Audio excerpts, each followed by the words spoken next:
எண்ணங்களை செயல்களாய் மாற்றும் பிரபஞ்சம் என்றும் இறைவனுக்கு முதல் நன்றி.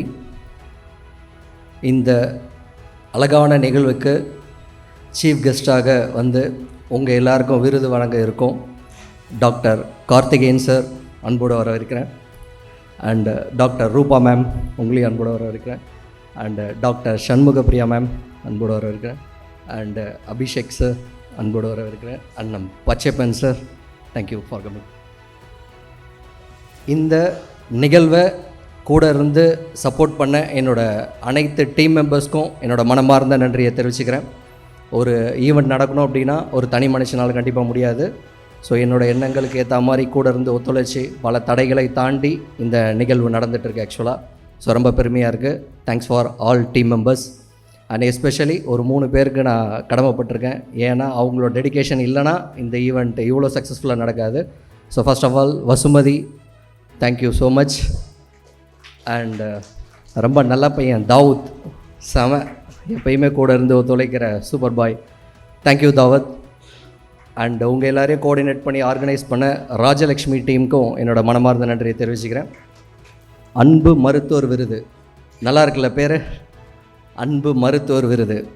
ஸோ அதில் ஒரு முக்கியமான விஷயத்துலேருந்து ஸ்டார்ட் பண்ணுறேன். அன்பு, அந்த வார்த்தை எவ்வளோ பெரிய வார்த்தை. ஆக்சுவலாக உலக யூனிவர்சல் ஃபீலிங்ஸ். ஒரு பறவையாக இருக்கட்டும், அது இயற்கை எப்படி படைச்சிருக்கான் பாருங்கள்.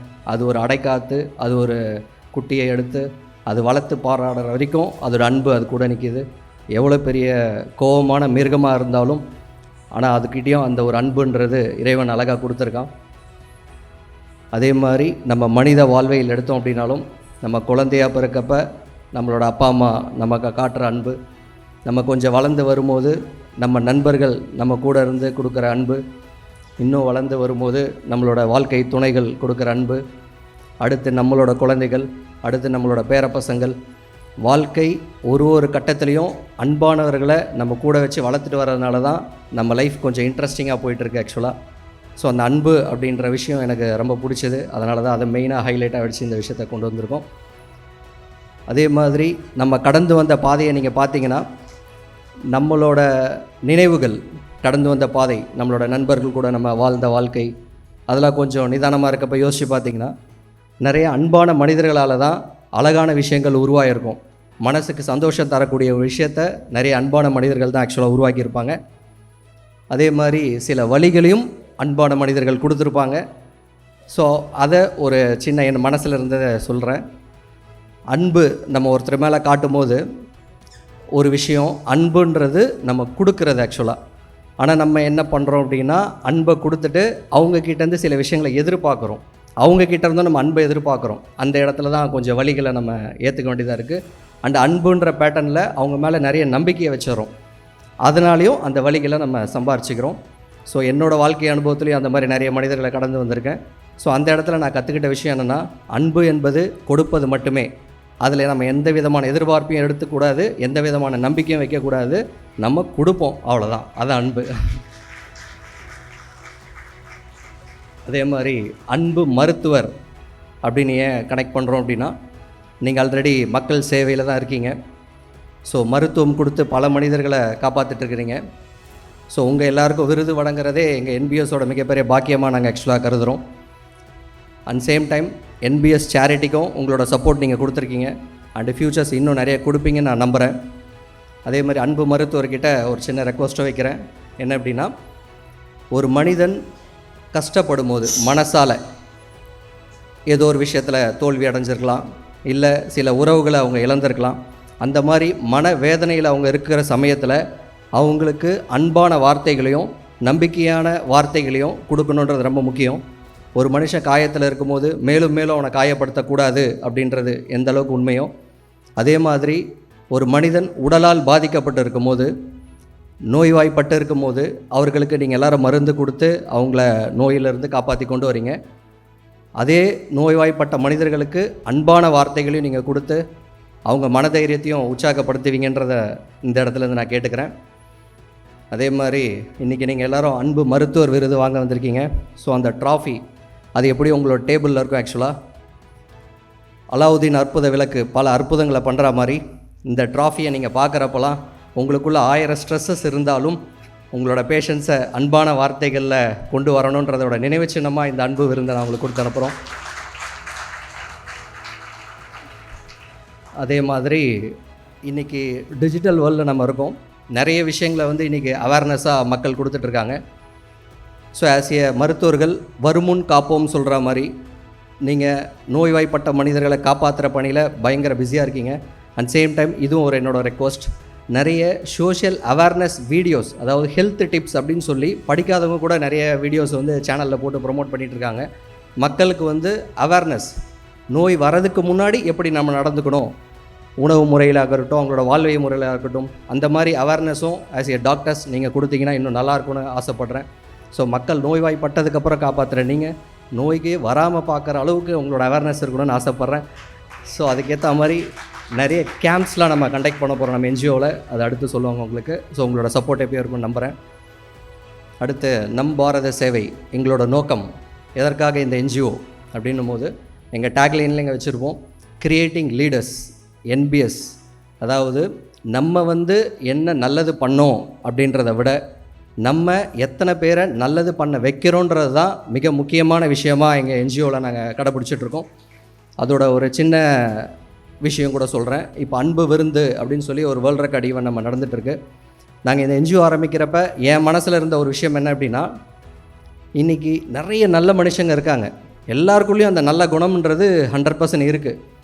ஆனால் என்ன ரியாக்ட் பண்ணுறோம் அப்படின்னு பார்த்தா கொஞ்சம் கம்மியாக தான் இருக்குது. அவங்களோட டெய்லி ரொட்டீன்ஸ்லேயே அவங்க பிஸியாக இருக்காங்க. ஸோ அவங்க எல்லாரையும் ஒரு சப்போர்ட் எடுத்துக்கிட்டால் இந்த என்ஜிஓ வேறு லெவலில் க்ரோத் ஆகும் அப்படின்றது என் மனசில் பட்டு தான் இந்த ஆர்கனைசேஷன் ஆரம்பித்து இவ்வளோ தூரம் வெற்றிகரமாக பண்ணிகிட்ருக்கோம். அதில் இப்போ அன்பு விருந்து அப்படின்னு ஒரு வேர்ல்ட் ரெக்கார்ட் நாங்கள் கொண்டு போகிறோம். ஸோ இதில் என்ன பண்ணியிருக்கோம் அப்படின்னா 1,00,000 மனிதர்களை தமிழகம் முழுவதும் கனெக்ட் பண்ணிகிட்ருக்கோம். இது கம்மிங் செப்டம்பர் மந்த் இந்த வேர்ல்ட் ரெக்கார்ட் கம்ப்ளீட் பண்ணுறோம். இதில் 140 காலேஜ் பார்ட்டிசிபேட் பண்ணுறாங்க, என்எஸ்எஸ் டீம் பார்ட்டிசிபேட் பண்ணுறாங்க. ஸோ 1,00,000 ஸ்டூடெண்ட்ஸ் உள்ளே வராங்க. ஸோ அவங்க எல்லாரையும் என்ன பண்ண வச்சுருக்கோம் அப்படின்னா, ஜஸ்ட் ஒரு 5 கிலோ ரைஸ் பேக் வாங்கி அவங்களே அவங்க கையால் கஷ்டப்படுற யாரோ ஒருத்தருக்கு, வயதானவர்களுக்கோ நோய்வாய்ப்பட்டவர்களுக்கோ கொடுத்து ஜஸ்ட் ஒரு ஃபோட்டோ எடுத்து அனுப்புங்க, நீங்களும் ஒரு வேர்ல்ட் ரெக்கார்டு ஹோல்டர் ஆகலாம் அப்படின்னு சொல்லிட்டு 1,00,000 மனிதர்களை நல்லது பண்ணுறதுக்கான ஒரு ஆரம்பமாக இந்த உலக சாதனை நாங்கள் ஆக்சுவலாக ஆரம்பித்து வச்சுருக்கோம். ஏன் அப்படின்னா என்னோடய என்ஜிஓட பயணமும் அப்படி தான் ஆரம்பிச்சது. ஃபஸ்ட்டு என் நண்பன் தான் ஒரு வாட்டி அவனோட பர்த்டேக்கு வந்து ஆர்ஃபனில் ஃபுட்டு கொடுக்குறேன்னு சொல்லி போனான். அந்த இடத்துல தான் நான் ரியலைஸ் பண்ணேன், இந்த மாதிரி நிறைய மனிதர்கள் இருக்காங்க, நம்மளும் ஏதாவது ஒரு விஷயம் பண்ணணும்னு சொல்லி ஆரம்பித்தது தான் இன்றைக்கி என்பிஎஸ் இவ்வளோ தூரம் வந்திருக்கு. அதே மாதிரி மக்கள் எல்லாரையும் ஃபஸ்ட்டு ஒரு சின்ன இனிஷியேட், ஃபஸ்ட்டு ஒரு 5 கிலோ ஒரு ரைஸ் பேக் வாங்கி ஒருத்தருக்கு டொனேட் பண்ணிவிட்டு அதோட ஃபீலிங்ஸை ஷேர் பண்ணுங்கள். என்ன ஃபீல் பண்ணிங்க அப்படின்னா அவங்களுக்குள்ளேருந்து நிறைய வார்த்தைகள் வெளியில் வருது. இதே விஷயத்த மாதம் பண்ணால் கூட பண்ணலாம் இல்லையா அப்படின்னா எல்லாரும் பண்ண ஆரம்பிப்பாங்க. ஸோ எந்த ஒரு சக்ஸஸும் ஒரு சின்ன ஸ்டெப்லேருந்து தான் ஸ்டார்ட் ஆகும். அந்த மாதிரி என்பிஎஸ் என்ன நல்லது பண்ணுச்சுன்னு சொல்கிறத விட என்பிஎஸ் இத்தனை மனிதர்களை நல்லது பண்ண வச்சதுன்றதை இந்த உலக சாதனையிலேருந்து எங்களோட பயணத்தை ஆரம்பிச்சிருக்கோம். அதே மாதிரி எங்களோட இன்னொரு ஆசை என்ன அப்படின்னா, இன்றைக்கி நம்ம குழந்தைகளுக்கு எஜுகேஷனில் நிறைய சொல்லிக் கொடுக்குறோம். அவங்களோட டிசிப்ளின்ஸில் ஆரம்பித்து நிறைய சிலபஸில் ஆரம்பித்து எவ்வளோ சொல்லிக் கொடுக்குறோம்.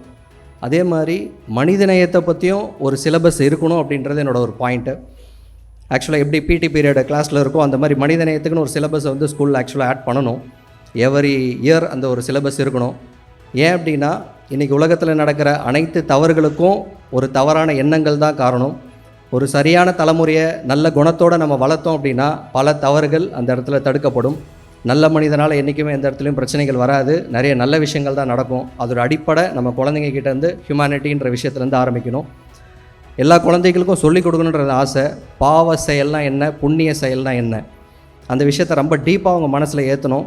ஸோ தவறுகள் செய்யாதீங்க, எந்த துறையில் இருந்தாலும் நன்மை செய்யுங்க, அடுத்தவங்களை காயப்படுத்தாதீங்கன்றதே ஒரு சிலபஸாக கொண்டு போகணும் அப்படின்றது என்னோட மிகப்பெரிய ஆசை. அதோட அடிப்படையில் தான் நாங்கள் இப்போ ஒரு கம்யூனிட்டியை பில்ட் பண்ணிகிட்ருக்கோம்.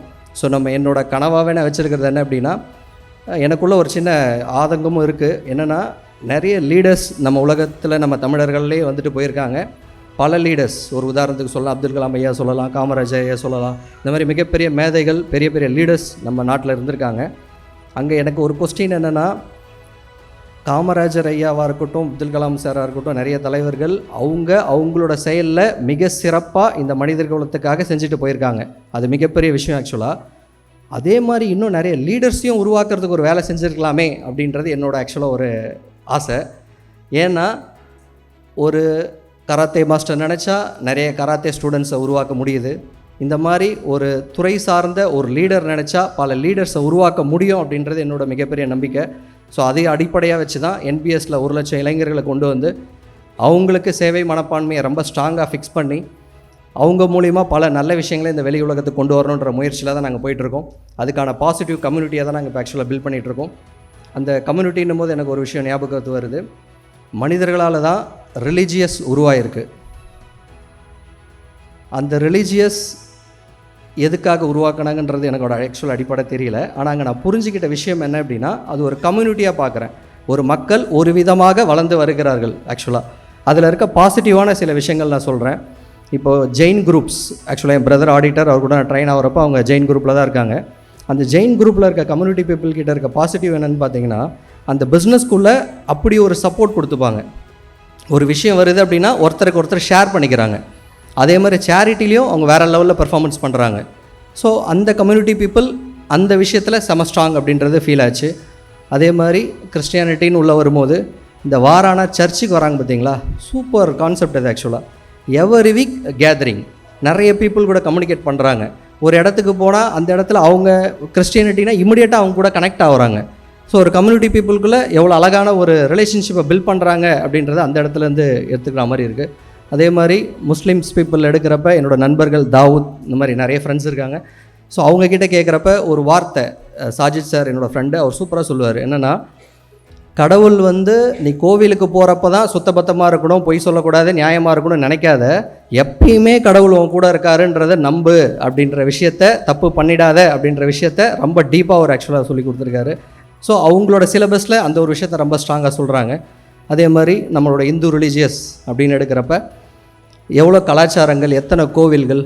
ஆக்சுவலாக எங்கள் பெரியப்பா எனக்கு கொஞ்சம் ரொம்ப இம்ப்ரெஸ்டு. ஏன்னா அவர் நிறைய வரலாறுகளை பேசுவார். ஆக்சுவலாக அது ரொம்ப ஆச்சரியமாக கேட்டிருக்கேன் சின்ன வயசில். ஸோ அந்த மாதிரி கேட்குறப்ப அவர் சொன்ன ஒரு விஷயம், கோவில்கள் எதுக்காக உருவாக்கப்பட்டுச்சு தெரியுமா அப்படின்ற மாதிரி வச்சு ஒரு சிலபஸ் எடுத்தார். அந்த இடம்லாம் என் மனசில் ரொம்ப தாக்கத்தை கொடுத்துச்சு. அந்த காலத்தில் ராஜாக்கள் ஆட்சிகள் இருக்கிறப்ப ராஜாக்கள் மக்களுக்கு நிறைய சேவைகள் செய்வாங்க. அது ஒரு பக்கம். அந்த ராஜாக்கள் கோவில்களை உருவாக்குனாங்க. அது என்ன பர்பஸ்க்காக உருவாக்குனாங்க அப்படின்னா, இருக்கிற மனிதன் அந்த இடத்துல எடுத்துகிட்டு டொனேட் பண்ணணும். அந்த டொனேஷனை எடுத்து அதுக்குள்ளே வர ஃபண்டில் அது பக்கத்தில் கோவில்கள் மூலியமாக வர ஃபண்டு மூலியமாக ஹாஸ்பிட்டல்ஸ் இருக்கும், எஜுகேஷன்ஸ் இருக்கும், அதை சார்ந்து. ஏன்னா நீ கவர்மெண்ட்ஸ்லாம் கிடையாது இல்லையா.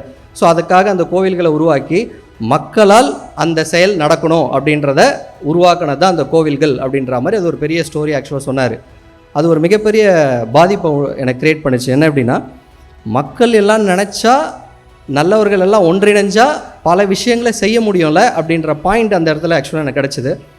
அதோட கனெக்டிவிட்டியில் நம்ம என்பிஎஸ் ஆர்கனைசேஷனில் நான் என்னோடய கனவாக நான் வச்சு பயணிச்சிட்ருக்க ஒரு விஷயம், தமிழகத்தை 6 ஜோனாக பிரிச்சுருக்கோம். பல்லவ மண்டலம், குறிஞ்சி மண்டலம், சேர மண்டலம், அந்த மாதிரி ஒரு 6 டிஸ்ட்ரிக்ஸ், 6 ஜோன்ஸை நாங்கள் பிரித்து வச்சுருக்கோம். அந்த ஒரு ஜோன்லேயும் அந்த காலத்தில் ராஜாக்கள் இருந்தாங்க. அவங்களோட காலங்களில் அவங்களால் முடிஞ்ச பல விஷயங்களை செஞ்சுட்டு போனாங்க. இந்த காலத்தோட ராஜாக்கள் யார்? இந்த காலத்தில் யார் என்ன செஞ்சுட்டு போகிறா? கவர்மெண்ட்ஸே தான் நம்ம எக்ஸ்பெக்ட் பண்ணணுமா? நம்ம எதுவுமே ஒரு விஷயத்த பண்ணக்கூடாதா அப்படின்றது தான் என்னோடய கேள்வி. ஸோ நான் வாழ்ந்த அடையாளமாக இந்த உலகத்துக்கு நான் விட்டுட்டு போகணும்னு நினைக்கிற ஒரு ஆசை என்ன அப்படின்னா, இந்த 6 ஜோன்லேயும் ஒரு கேம்பஸை நான் க்ரியேட் பண்ணிவிடுவேன். இன்னும் 5 இயர்ஸ் கோலாக நான் வச்சுருக்கேன். ஒரு கேம்பஸ் நம்ம ராமச்சந்திரா மாதிரி ஒரு பெரிய கேம்பஸை உருவாக்குவேன். 6 ஜோன்லேயும் க்ரியேட் ஆகும். அந்த கேம்பஸ் மக்களால் வழி நடத்தப்படக்கூடிய ஒரு கேம்பஸாக இருக்கும். அந்த கேம்பஸ்க்குள்ளே இலவச மருத்துவம், இலவச எஜுகேஷன், எல்லாம் அனைத்தும் இருக்கிறவங்க இல்லாதவங்கள காப்பாற்றுவாங்க அப்படின்ற ஒரு இடமா. அதில் ரிலீஜியஸ் இன்வால்வ் ஆகாது. 100% மனிதநேயத்துக்காக மட்டுமே உருவாக்கக்கூடிய ஒரு விஷயமா என்னோடய வாழ்க்கையில் அதை நான் பண்ணி வச்சுட்டு போகாமல் விடமாட்டேன். அதை லட்சியமாக வச்சு தான் என்னோடய பயணத்தை நான் தொடர்ந்துட்டுருக்கேன். ஸோ லாஸ்ட்டாக ஒரு பாயிண்ட் சொல்கிறேன். இன்றைக்கி நம்ம கடவுள்கிட்ட வேண்டுறோம், எல்லாம் நம்பிக்கை தான், கடவுளே நம்பிக்கை தான், கடவுள் நம்மளை காப்பாற்றுவோம் நம்ம நம்புகிறோம். அதே மாதிரி எனக்கு ஒரு நம்பிக்கை இருக்குது. என்னென்னா, இப்போ நம்ம சாமிக்கிட்ட போனால் என்ன பண்ணுறோம்? ஒரு அர்ச்சனைக்கு ஒரு தட்டு வாங்குகிறோம், மாலை வாங்குகிறோம், டோக்கன் வாங்குகிறோம், க்யூவில் நிற்கிறோம், அங்கே போய் இறைவன் பேரில் அர்ச்சனை பண்ணுறோம். இப்படி பண்ணி இறைவன்கிட்ட நம்ம ஒரு வேண்டுதல் வச்சா அந்த இறைவன் நமக்கு தேவையான விஷயத்த சால்வ் பண்ணுவார் அப்படின்னு நம்ம மனசு நம்புது. இப்படி நமக்கு நம்பிக்கை சொல்லி கொடுத்துருக்காங்க. நான் கொஞ்சம் வித்தியாசமாக நம்புகிறேன். என்ன அப்படின்னா, கஷ்டப்படுற குழந்தைகளுக்கோ கஷ்டப்படுற உயிரினத்துக்கோ நான் ஒரு 100 பேருக்கு உணவளித்தாலோ 100 பேருக்கு உதவி பண்ணாலோ அந்த இறைவன் என்னை காப்பாற்றுவார்னு நான் நம்புகிறேன். ஸோ இந்த மாதிரி எண்ணம் கொண்ட நல்ல மனிதர்களை ஒருங்கிணைக்கிறத என்பிஎஸோட பயணமாக வச்சு தொடர்ச்சியாக போயிட்டுருக்கோம். உங்களோட ஆதரவு எப்பயும் எங்கள் கூட இருக்கணும்னு நான் ஆசைப்பட்டு கேட்டுக்கிறேன். ஸோ உலகின் தலை சிறந்த சொல் செயல், உலகின் தலை சிறந்த செயல் சேவை. வாருங்கள் ஒன்றிணைவோம் நம் பாரத சேவை. தேங்க்யூ.